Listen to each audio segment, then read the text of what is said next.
মদিনার সমাজে, মদিনার সাহাবীদের মধ্যে সবচাইতে গরীব সাহাবী ছিলেন সাইয়েদনা বেলাল রাদিয়াল্লাহু তাআলা আনহু। নিজের লজ্জাস্থান ঢাকার কাপড়টা ছাড়া তার কাছে দ্বিতীয় কোনো কাপড় ছিল না।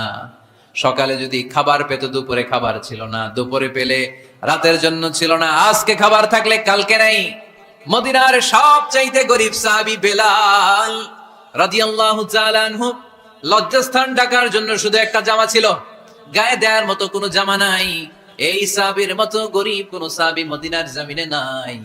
এই বেলাল রাদিয়াল্লাহু তাআলা আনহুকে বিশ্বনবী ডেকে বললেন, ইয়া বেলাল আনফিক ইয়া বেলাল লা তাখশা মিন যিল আরশি ইকলালা।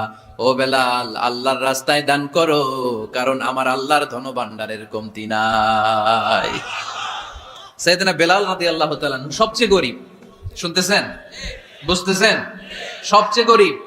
ডাউন পার্টটা ঢাকার মতো একটা গার্মেন্ট ছিল, একটা কাপড়, এটা পেঁচায় আসতো, নামাজ পড়তো, গায়ে রাখার মতো কোনো জামা নাই, আর খাবার দাবার টাকা পয়সা বলতে নাই। ওই সাহাবীরা বিষ্ণু ইসলাম বললেন, আনফিক বেলাল, বেলাল তুমিও দান করো।